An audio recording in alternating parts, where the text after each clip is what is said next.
I finally broke down and bought a pulling harness. This is the Neewa, made in Italy, dog pulling harness. I'll put the link to it in the video. I just put it on him, and he's kind of funny. He's like, "What is on me?" It's very hot and humid, so he's panting. He hasn't moved since I got it on him, and it's a little bit funny to figure out how to put it on him. I'll show you that probably at the end here, because it can be confusing. You really just slip it over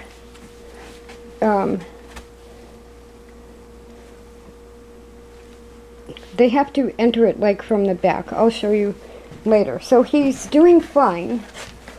He didn't want to walk at first. I'm going to take him outside, but keep a leash on his collar and just see if he's comfortable with leaving this on. Now what this does is you attach something here to pull anything. And what it alleviates are the pulls on the side of the dog in my setup. Now they can back out of these. So most of the pictures I've seen with dogs with these on, they also have a collar on. And one man said that he switches from the harness to the collar depending on whether they're walking or joring. This is a really joring harness, but it's also for pulling carts. So I'm just going to walk him around in it for a few minutes and get him used to it. I don't want him chewing it. Now that we're outside and he's got other things to look at, he doesn't seem to be bothered by it at all. Now it looks like it's loose on his back. I got him a large, and the only place it's a little bit tight maybe is right across here, but once I've got something hooked on the back, that levels out a little bit. So this is really showing that you can leave it on him, like that man had said. And see, it is loose enough where it's not restricting him. He has an 18.5-inch neck. An 18-inch neck was a medium, and I think I can't remember if 19 or 20 was the large, but so this is a large.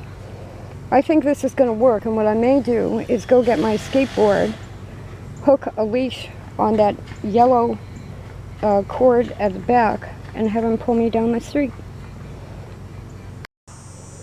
Instead of the skateboard, because I'm a little shaky on my feet today, I have him hooked up to the walker with an extra long leash, just to keep control of him.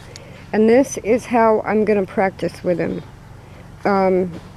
more or less until he gets used to being in front of something that he's pulling. But you can see that the harness works fine. He's such a good dog.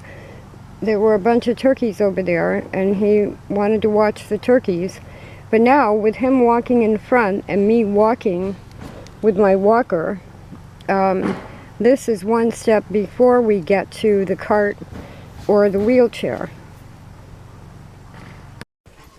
Now I'm going to try and show you how to get this off the dog so that you know how to get it on the dog.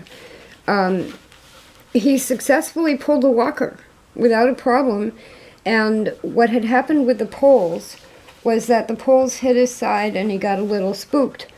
That did not happen at all with this harness, and he was dragging that walker behind him without a care in the world. So I think that we're going to easily move to a cart and eventually a wheelchair.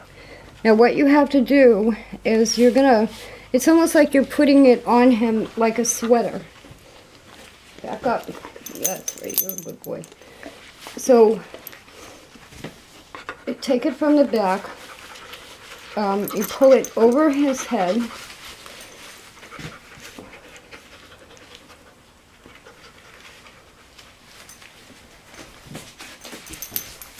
It looks sloppier than it is. No, put your head down. and then he just steps out of it. But when you go to put it on him, you need, no, that's enough, leave it. You need to hold it like this, next to him, and basically slip this part over him. You open it up from the back, I hope that's in the camera, and you slip it over him that way, and then put his head through the neck section. And then you just bend down and you pull one leg through this side and one leg through that side. Want to do it again?